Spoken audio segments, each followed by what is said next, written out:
السلام علیکم ناظرین، پروگرام طریق زندگی کے ساتھ میں ہوں آپ کا ہوسٹ امتیاز حسین۔ ہر دن کی طرح آج بھی ہم ایک نئے عنوان، ایک نئے جذبے کے ساتھ، ایک نئی سوچ کے ساتھ آپ کی خدمت میں حاضر ہیں۔ آج کا ہمارا عنوان ہے اسلام میں عمر رسیدہ کے حقوق۔ ناظرین، ہمارے ساتھ ہر شو میں ہماری رہنمائی فرماتے ہیں پروفیسر راحیل اعجاز صاحب، ہم آپ کو خوش آمدید کہتے ہیں۔ ناظرین، معاشرے کے اندر بہت سارے افراد ایسے رہتے ہیں جو مختلف طبقہ ہائے زندگی کے ساتھ تعلق رکھتے ہیں۔ اسلام میں عمر رسیدہ کے کیا حقوق ہیں، اسی حوالے سے ہماری رہنمائی فرمائیں گے پروفیسر صاحب۔ پروفیسر صاحب، سب سے پہلے تو ہمیں اس بات سے روشناس فرمائیں کہ بڑے لوگ کون ہوتے ہیں اور ان کے ہمیں کون کون سے حقوق کا خیال رکھنا چاہیے؟ جی، بہت اچھا سوال، اور یہ بہت اہم موضوع ہے اور اس حوالے سے عمومی طور پہ غفلت پائی جاتی ہے۔ دیکھیں، جو معمر افراد ہوتے ہیں، جو ایک عمر کو پہنچ جاتے ہیں، بڑھاپے کی دہلیز پہ قدم رکھ دیتے ہیں، بوڑھے ہو جاتے ہیں، تو ظاہر ہے اب بڑھاپا اپنی ذات میں خود بڑی ایک بے بسی کی کیفیت ہوتی ہے۔ انسان ہے، پیدا ہوا، بچپن کا دور اس نے گزارا اور والدین کی آغوش میں پروان چڑھتا رہا، پھر جو ہے وہ بچپن کے بعد نوعمری کا دور آیا، پھر نوجوانی کا دور آیا، پھر عالم شباب اس پہ آیا، اور عالم شباب میں جہاں اس کی قوتیں بہت عروج پر ہوتی ہیں اور قوتوں میں بہت زیادہ ایک تموج ہوتا ہے، جذبات ہوتے ہیں، احساسات ہوتے ہیں، فعالیت ہوتی ہے، الرٹنیس ہوتی ہے، ایکٹیونیس ہوتی ہے، اور انسان چاہتا ہے کہ بس میں انقلابی طرح سے کام کرتا ہوا چشم زدن میں سب کچھ کر جاؤں۔ اس طرح کی خواہشات اس کے دل و ذہن و دماغ میں موجزن ہوتی ہیں، اور پھر آہستہ آہستہ ہوتا یہ ہے کہ یہ سارا سلسلہ جو ہے وہ بڑھتی عمر کے ساتھ مائل بتنزل ہو جاتا ہے، نیچے آتا ہے۔ انسان کی عمر ڈھلتی رہتی ہے، وہ ادھیڑ عمری میں آتا ہے، پھر ادھیڑ عمری کا جو دور ہوتا ہے وہ ایک ایسا فیض ہوتا ہے کہ انسان بہت ساری اپنے جسم کے اندر رونما ہوتی ہوئی تبدیلیوں کو قبول کرتا ہے۔ پہلے تو اس کو قبول کرنے میں بڑی ایک دقت محسوس ہوتی ہے کہ یار کہ یہ میں ہی ہوں کہ جس کی اندر اتنی توانائی ہوا کرتی تھی، اتنی طاقت ہوا کرتی تھی، اور میں ایک وقت میں اتنے کام انجام دے لیا کرتا تھا اور اتنا جاگ لیا کرتا تھا، اتنی بھاگ دوڑ کر لیتا تھا۔ لیکن جیسے جیسے عمر ڈھلتی جاتی ہے تو یہ حقیقت بھی انسان کے سامنے آتی ہے کہ ایجنگ جو ہے، ایجڈ ہونا، یہ ایک بڑا ایک نیچرل فنومنا ہے اور یہ ایک حقیقت ہے، اس کو ہم روک نہیں سکتے۔ یہ ایک پروسیس ہے جو جاری رہتا ہے، ہم اس پہ بریک نہیں لگا سکتے۔ تو پہلے تو خیر تھوڑا سا مشکل ہوتا ہے اس کو قبول کرنا، لیکن چونکہ حقیقت ہے اور حقیقت اپنے آپ کو منوا لیتی ہے، تو ادھیڑ عمری میں انسان اس کو قبول کرنے لگتا ہے کہ بھئی اب میری عمر ڈھلنے کے ساتھ جسمانی قوتوں میں ضعف آ رہا ہے، کمی آ رہی ہے، اور ہم نیچے کی طرف آ رہے ہیں، ہم ڈکلائن کر رہے ہیں باڈیلی اور اپنے جسمانی اعتبار سے، اور اس طرح سے پھر یہ وقت بھی گزر جاتا ہے اور انسان بڑھاپے کی دہلیز پہ قدم رکھتا ہوا بوڑھا ہو جاتا ہے، صحیح ہے نا، معمر ہو جاتا ہے، عمر رسیدگی کی منزل پر پہنچ جاتا ہے، اور یوں کہہ لیں کہ بزرگ ہو جاتا ہے۔ تو اب ظاہر ہے جو بزرگ ہو جاتے ہیں ان کی وہ ایک طرح کی ریٹائرمنٹ کی زندگی ہوتی ہے نا، ایک زندگی میں اس طرح فعال نہیں رہ پاتے، ان کے جو اپنے اہم امور ہوتے ہیں وہ ان سے کنارہ کشی اختیار کر لیتے ہیں۔ بہت کم لوگ ہوتے ہیں جو اس عمر میں بھی خود کو فعال رکھنے کی کوشش کرتے ہیں، اپنی خدمات کسی نہ کسی صورت میں سر انجام دیتے رہتے ہیں، لیکن عموماً ایسا ہوتا ہے کہ وہ ایک ریٹائرمنٹ کی لائف ہوتی ہے، تو اکثر معمر افراد یا عمر رسیدہ افراد، بزرگ حضرات جو ہوتے ہیں وہ کنارہ کشی اختیار کر لیتے ہیں اور گھر تک محدود ہو جاتے ہیں یا مخصوص سرگرمیوں تک محدود ہو جاتے ہیں، یعنی ایک زندگی کا جو ایک ایکٹیو دھارا ہوتا ہے اس سے دور ہو جاتے ہیں۔ وہ سمجھتے ہیں بس جی ہم سارے فرائض سے سبکدوش ہو گئے، ہم نے ایک اچھی زندگی گزار لی ہے اور کام سارے سر انجام دے لیے ہیں، کمانا، شادی، بچے، پھر اپنے بچوں کے گھر بس گئے، پھر ان کے بچے ہو گئے، اب ہماری ریٹائرمنٹ کی لائف ہے۔ تو اب ظاہر ہے اس بات کے حوالے سے ہوتا یہ ہے کہ وہ آئسولیٹ ہو جاتے ہیں ایک طرح سے، اور ان کو علیحدہ کر دیا جاتا ہے۔ یعنی آئسولیشن ویسے تو نہیں ہوتے تو وہ گھر کا حصہ ہیں، کمیونٹی کا حصہ ہیں، لیکن انکانشیسلی، ان نوئنگلی وہ تنہائی محسوس کرتے ہیں، جیسے ان کو تنہا کر دیا گیا ہے اور ان پر اس طرح توجہ نہیں دی جا رہی جس توجہ کے وہ متقاضی ہیں، جو توجہ انہیں چاہیے، صحیح ہے نا، اور وہ چاہتے ہیں کہ ان کے ساتھ بیٹھا جائے، بات کی جائے اور ان کی باتوں کو سنا جائے، وہ بہت کچھ کہنا چاہتے ہیں، اور یہی اصل میں ہم سے غلطی ہوتی ہے، افراد معاشرہ سے غلطی ہوتی ہے، گھر کے لوگوں سے غلطی ہوتی ہے کہ وہ یہ کہتے ہیں کہ جی اب ان کی رائے کا کیا اتنا عمل دخل ہے، ان سے پوچھ لیا جائے تو بھی ٹھیک ہے، نہ بھی پوچھا جائے کوئی مسئلہ نہیں ہے۔ تو یہ ایک بڑی بری سی بات ہے۔ دیکھیں، اپنے بزرگوں کا سب سے پہلے احترام کریں، بحیثیت مسلمان تو ہمیں نبی کریم رؤوف الرحیم صلی اللہ علیہ وسلم نے واضح طور پہ فرمایا، چونکہ ہم ایک امت ہیں، ہم ایک ملت ہیں، ہماری جو بھی بات ہے وہ دین متین کے ماننے والوں پر ایک امت کے دھارے کے اندر ایک لڑی میں پروئے ہوئی نظم اجتماعی کی صورت میں آتی ہے، ٹھیک ہے نا؟ تو ہم بحیثیت مسلمان امت کے اس اجتماعی دھارے کا حصہ ہیں، ٹھیک ہے نا؟ اور امت کی حیثیت سے ہی رسول اللہ صلی اللہ علیہ وسلم نے ہم نے بہت سارے احکامات دیے، بہت ساری ہدایات دی، بہت ساری تعلیمات سے ہمیں روح شناس کروایا۔ تو آپ نے فرمایا کہ جو ہمارے چھوٹوں پر شفقت نہ کرے اور جو ہمارے بڑوں کی تعظیم نہ کرے، ان پر رحم نہ کرے، ان کی رعایت نہ کرے، ان کا خیال نہ رکھے، فلیس منا، وہ ہم میں سے نہیں، یعنی وہ ہمارے ملی طریقے پہ نہیں ہے، ہماری امت کے طریقے پہ نہیں ہے۔ اور یہ جو طریقے ہیں نا وہ امت میں جاری کیے گئے ہیں۔ رسول اللہ صلی اللہ علیہ وسلم نے عملاً یہ رائج فرمایا ہے، آپ چھوٹوں پر شفقت کرتے، ان کے سر پہ ہاتھ پھیرتے، ان کی بات سنتے، انہیں کھانے پینے کی چیزیں دیتے، ان کی دلجوئی کرتے، ان کی حوصلہ افزائی کرتے، ان کی تعریف کرتے اور انہیں آگے بڑھنے کے لیے ترغیب دیتے۔ یہ تو چھوٹوں کے ساتھ سلوک تھا۔ اور جو بوڑھے افراد ہوتے ہیں ان کے لیے بھی رسول اللہ صلی اللہ علیہ وسلم نے کیا اہتمام فرمایا کہ اگر کوئی ضعیف شخص آگے چل رہا ہے، بزرگ آپ کے ساتھ چل رہا ہے، تو آپ اس سے آگے بڑھنے کی کوشش نہ کریں، ٹھیک ہے، کہ وہ پیچھے رہ جائے اور آپ آگے بڑھ جائیں، اس طرح اوورٹیک نہ کریں۔ دیکھیں ان کے پروٹوکول کا خیال رکھا۔ یہ تو ایک چھوٹی سی مثال ہے، صرف چلنے یا راستے سے گزرنے کی بات نہیں ہے، پوری زندگی میں آپ دیکھیں، زندگی کے ہر شعبے میں دیکھیں، اگر بوڑھے افراد موجود ہیں، ضعیف لوگ وہاں موجود ہیں اور عمر رسیدہ افراد ہیں، تو آپ ان کی اس جگہ پہ رعایت برتیں، صحیح ہے، ان کے ساتھ کرٹیسی مینٹین رکھیں اور مروت کے ساتھ ان کے ساتھ سلوک کریں، ٹھیک ہے نا؟ انہیں یہ احساس نہ ہو کہ جی ہمیں اگنور کیا جا رہا ہے یا ہمارا خیال نہیں رکھا جا رہا یا ہماری عزت و وقار کو مجروح کیا جا رہا ہے۔ دیکھیں اس وقت انہیں اس بات کا زیادہ احساس ہوتا ہے، کیونکہ وہ اپنے جو مصروفیات ہیں اس سے فارغ ہو چکے، اپنے فرائض ادا کر چکے، اب وہ سبک دوشی کی زندگی ہے، وہ ریٹائرمنٹ کی لائف ہے۔ اب ایسی صورت میں اب آپ ان کے وقار کا خیال نہیں رکھتے، آداب و تشریفات کا خیال نہیں رکھتے، ان کے پروٹوکول کا خیال نہیں رکھتے، تو انہیں زیادہ احساس ہوگا کہ ہم تو بالکل اوائڈ کیے جا رہے ہیں، ہمیں تو نیگلیکٹ کیا جا رہا ہے، نہ صرف نیگلیکٹ کیا جا رہا ہے بلکہ ہمیں ہیومیلیٹ کیا جا رہا ہے، ہماری عزت نفس پامال کی جا رہی ہے، ہماری جو حیثیت عرفی ہے معاشرے کے اندر اس کا وقار جو ہے وہ مجروح کیا جا رہا ہے۔ تو ظاہر ہے کتنی بری بات ہے۔ اور پھر دوسری بات یہ کہ یہی بڑھاپا جب آپ کے والدین پہ آئے، پہلے تو ایک فرد اپنے یہاں سے آغاز کرے نا، کہ جب کسی شخص کے یا گھر کے اندر بوڑھے والدین موجود ہوں تو بچوں کی کتنی ذمہ داری بنتی ہے۔ قرآن نے کیا کہا، کیا فرمایا، کس طرح سے توجہ دلائی۔ ایک تو یہ کہ اللہ تعالیٰ نے پہلے فرمایا کہ میں تمہارا پروردگار ہوں، تم میری ہی عبادت کرو،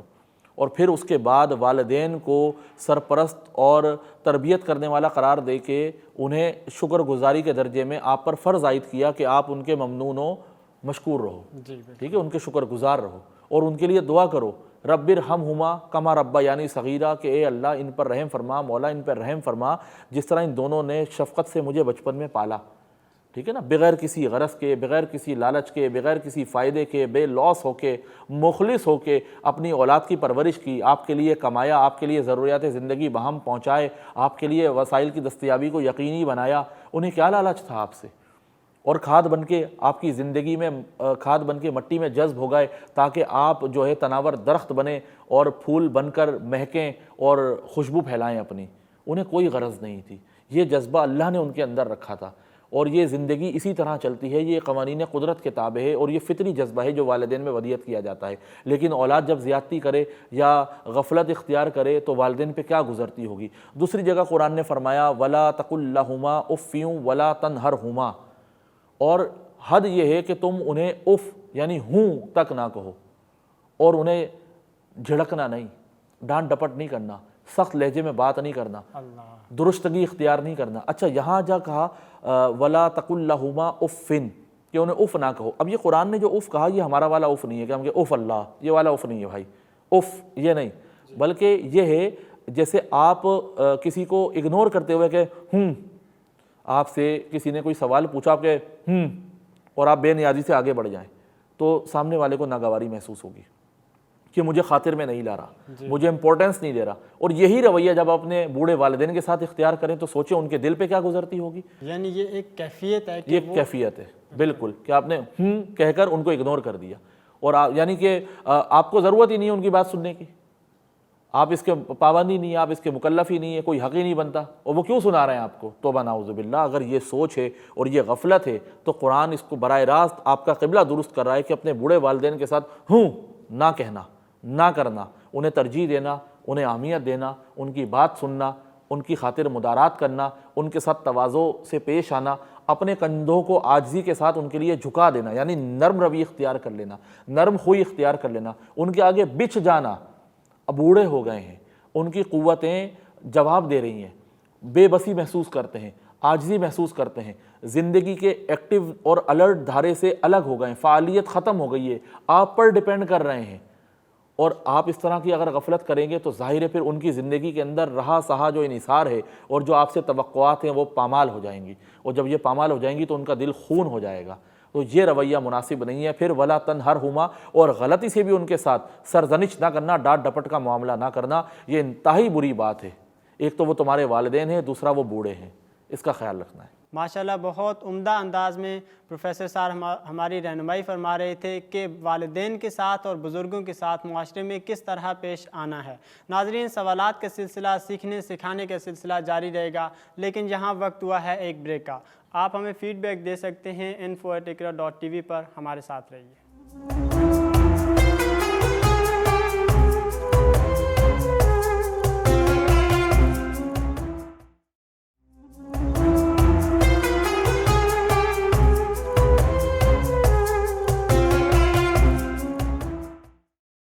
ویلکم بیک۔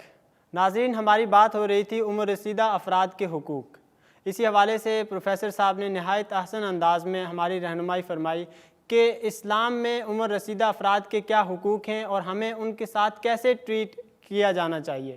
ناظرین، اسی حوالے سے ہم آگے مزید بڑھیں گے، لیکن آج کل ہمارے معاشرے میں دیکھنے کو ملتا ہے کہ ہمارا سوسائٹی کا جو موڈز ہیں وہ چینج ہو چکے ہیں۔ گزشتہ زمانوں میں اگر ہم جائیں، نبی کریم صلی اللہ علیہ وسلم کے دور میں ہم جائیں تو اس وقت جو عمر رسیدہ افراد کے ساتھ، والدین کے ساتھ جو سلسلہ، جو رواج برتا جاتا تھا، آج بالکل اس کا اپوزٹ ہو چکا ہے۔ ہمارے معاشرے میں چینجز تو لازمی آتے ہیں، یہ ایک سچ ہے کہ معاشرے کے اندر چینجز آتے رہتے ہیں، لیکن چینجز پازیٹیو آ رہے ہیں یا نیگیٹو آ رہے ہیں۔ اگر پازیٹیو آ رہے ہیں تو یقیناً معاشرے میں ایک بہتری اور ایک مثبت پہلو میں اضافہ ہوتا ہے، لیکن اگر بدقسمتی سے نیگیٹیوٹی اور نیگیٹو چینجز آ رہے ہوں تو معاشرے میں معاشرہ پیچھے چلا جاتا ہے۔ اسی حوالے سے ہم پروفیسر صاحب سے رہنمائی چاہیں گے۔ پروفیسر صاحب، پرانے زمانے میں ہم دیکھتے ہیں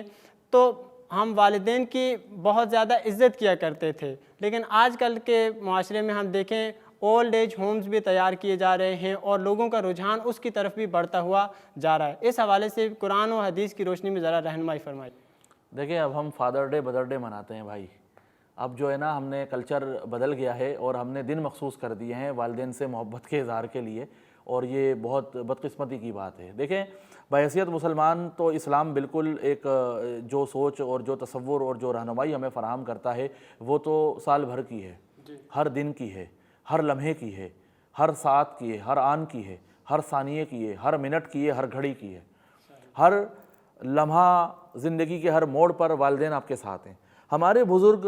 اور اسلام کا جو عملی انطباق تھا وہ اس کی حوالے سے بہت کلیئر تھے، اور ان کی زندگیوں میں اس کی شکل رائج تھی۔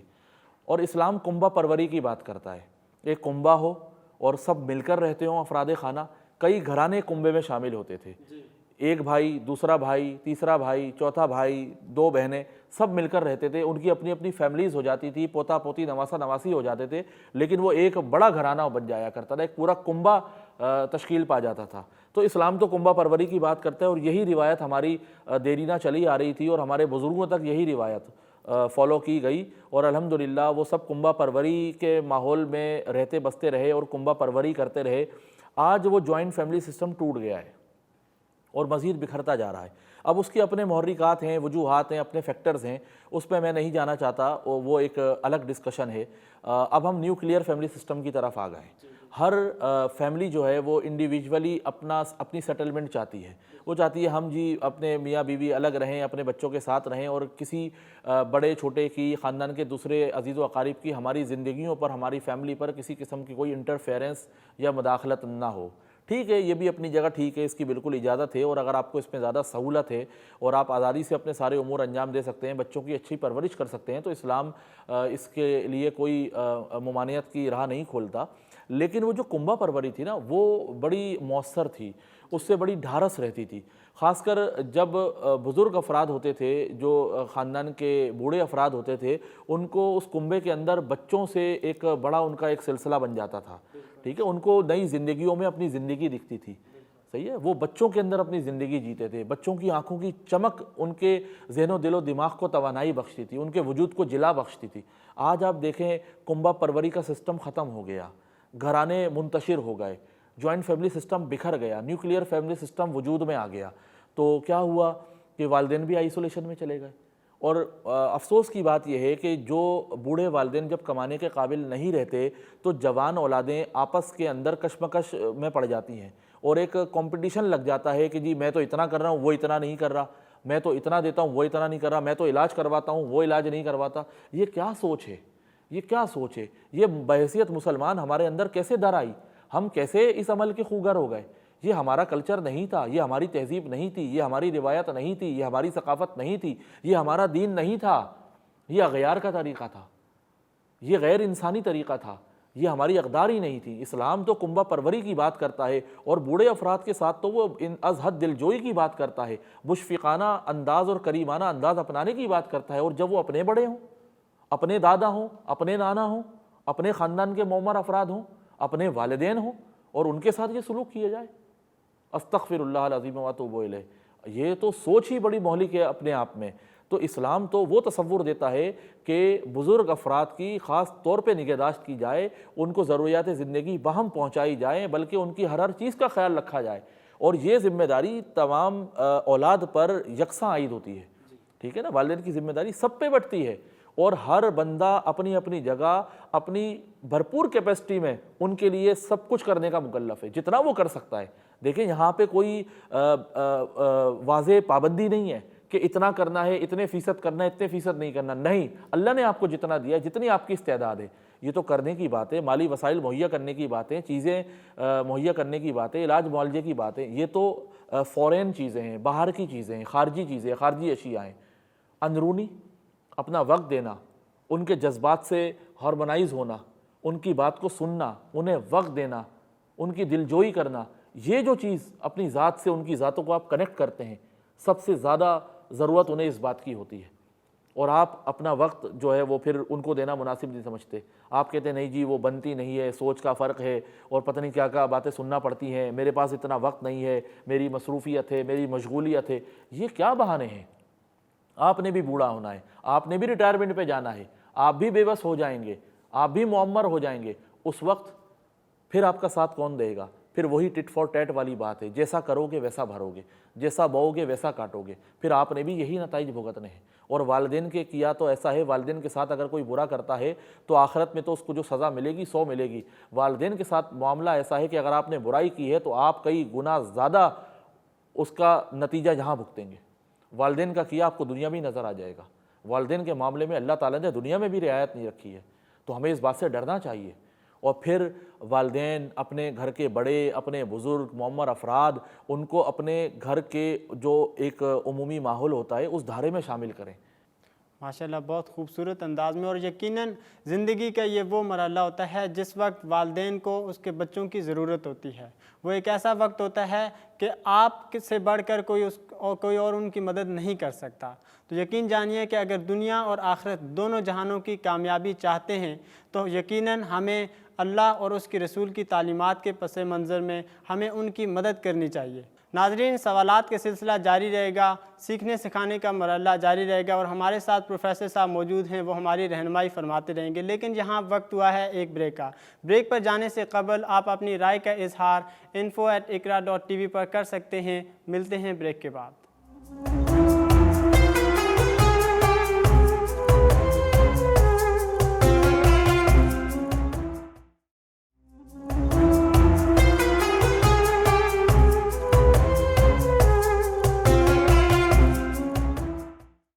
Welcome back. ناظرین، سوالات کا سلسلہ جاری تھا اور ایک معاشرے کے اندر بزرگوں کا کیا کردار ہے، ہمیں ان کے ساتھ کس طرح پیش آنا چاہیے، اسی حوالے سے ہماری رہنمائی فرما رہے تھے پروفیسر صاحب۔ پروفیسر صاحب،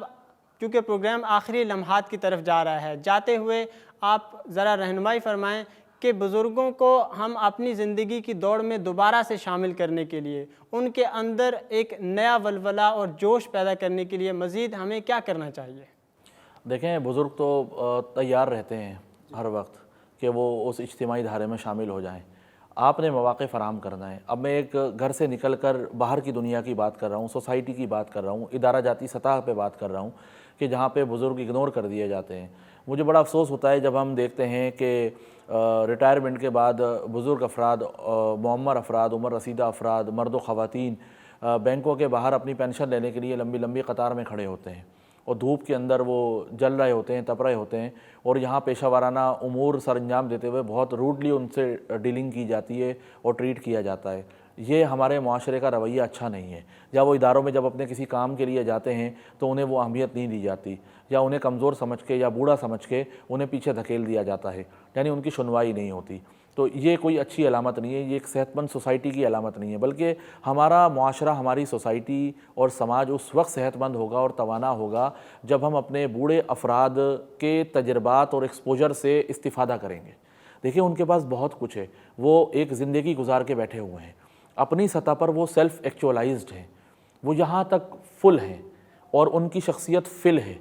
تو ہمیں اس سے استفادہ کرنا چاہیے، استفاضہ کرنا چاہیے، ان سے رہنمائی لینی چاہیے، اہم امور میں ان سے مشورے کرنے چاہیے، اور انہیں باقاعدہ اپنے معاملات میں شریک کرنا چاہیے، اپنے ذاتی معاملات میں بھی ان کی اپنی کیپیسٹی میں رہتے ہوئے، اور اجتماعی معاملات میں بھی، ادارہ جاتی سطح پہ بھی، پیشہ ورانہ امور میں بھی اور غیر پیشہ ورانہ امور میں بھی۔ اور آپ دیکھیں گے کہ وہ سب سے بڑھ کر تعاون کریں گے۔ وہ جب کوئی ٹاسک اپنے اوپر لیں گے یا اس کا حصہ بنیں گے تو وہ آپ سے بڑھ کر اس کے اندر اپنا انپٹ ڈالنے کی کوشش کریں گے، اور آپ کو خود ان پہ رشک آئے گا کہ یہ ہم سے بڑھ کر زیادہ تندہی کے ساتھ، زیادہ مستعدی کے ساتھ، زیادہ فعالیت کے ساتھ، زیادہ تحرک کے ساتھ یہ کام انجام دے رہے ہیں۔ تو صرف اس بات کی ضرورت ہے، تقاضا اس بات کا ہے کہ آپ انہیں وارم ویلکم کریں، آپ انہیں اس بات کا احساس دلائیں کہ آپ اسی معاشرے کا حصہ ہیں اور آپ پہلے کی ہی طرح ہیں، آپ بے بس نہیں ہیں، آپ بوڑھے نہیں ہیں۔ عمر ایک حقیقت ہے، آپ کی عمر زیادہ ہو گئی، آپ کی قوتوں میں ضعف آ گیا، لیکن اس کا یہ مطلب نہیں ہے کہ آپ کچھ کر نہیں سکتے۔ نہیں، آپ اب بھی پہلے کی طرح سب کچھ کر سکتے ہیں۔ آپ کا تجربہ ہم سے زیادہ ہے، آپ کا ایکسپوجر ہم سے زیادہ ہے، آپ کی رائے بہت قیمتی ہے، آپ ہمارے لیے سرمایہ ہے، ہمارے لیے اثاثہ ہیں۔ جب آپ ان کو ایسٹ کے طور پہ ٹریٹ کریں گے، ان کو اس بات کا احساس دلائیں گے کہ وہ آپ کے لیے اثاثے کی حیثیت رکھتے ہیں، اس سے بڑا ریوارڈ ان کے لیے کچھ نہیں ہے۔ پھر آپ دیکھیے گا کہ وہ کیا کر سکتے ہیں اور آپ کو کیا کر کے دکھاتے ہیں۔ یہاں پہ خود سماج حیران رہ جائے گا، سوسائٹی حیران رہ جائے گی۔ اور یہی آپ دیکھیں، جاپان جیسے ملک کی آپ مثال لیں، وہاں پہ 15 سال سے لے کر 30 سال تک کے لوگ لیڈنگ رول میں، اور 30 سال کے بعد وہ اپنے لوگوں کو ایک طرح سے ریلیف دے دیتے ہیں، لیڈنگ رول سے ہٹا دیتے ہیں۔ وہ کہتے ہیں اب آپ نارمل زندگی گزاریں، بہت ٹاسک اورینٹڈ اور مشن اورینٹڈ نہ رہیں، اداروں کی بڑی بڑی ذمہ داریاں نہ لیں، یہ جوانوں کا کام ہے۔ تو 30 سال تک وہاں بندہ لیڈنگ رول میں ہوتا ہے، اور 30 سال کے بعد اسٹیٹ، سوسائٹی، ان کی کمیونٹی اور ان کا جو معاشرہ ہے وہ ان کو ایک گنا ریلیف دیتا ہے، اور وہ اپنی خدمات اپنی عمر کے لحاظ سے سر انجام دیتے ہیں۔ وہ آئسولیٹ بھی نہیں ہوتے، صحیح ہے، ان کی کوالٹی آف لائف بھی بہتر رہتی ہے، نوجوان بڑھ کر ان کا برڈن بھی کم کر دیتے ہیں، لیڈنگ رول والے سارے کام سنبھال لیتے ہیں، اور آپ دیکھیں وہ سوسائٹی کتنی توانا ہے، کتنی پھل پھول رہی ہے، اور وہاں پہ کسی قسم کی کوئی کرپشن نہیں ہے، سسٹم وہاں کا بہترین ہے، تعلیمی نظام وہاں کا دنیا کا بیسٹ ماڈل کے طور پہ اس کی مثال دی جاتی ہے، اور وہاں لوگوں کی عمریں بھی زیادہ ہوتی ہیں، وہ 100 برس سے تجاوز کر جاتے ہیں، 120 سال، 110 سال۔ جب معمر ترین افراد کی فہرست بنتی ہے تو جاپان سے لوگوں کے نام آنا شروع ہو جاتے ہیں۔ تو دیکھیں ان کی کوالٹی آف لائف، ان کا سروائیول کس حد تک بہتر ہے۔ تو یہ کیسے ممکن ہوا؟ یہ اسی طرح ممکن ہوا، انہوں نے اس چیز کو سمجھا، ان کی اہمیت کا احساس کیا اور امپلیمنٹ کیا اور سسٹم کا حصہ بنایا۔ تو آج آپ اس سوسائٹی پہ اس کے اثرات اور ثمرات دیکھ سکتے ہیں۔ ماشاءاللہ، نہایت احسن انداز میں پروفیسر صاحب رہنمائی فرما رہے تھے کہ ایک معاشرے کے اندر بزرگوں کا کیا کردار ہے۔ تو ہمیں اپنے معاشرے کو بہتر کرنے کے لیے بچوں کو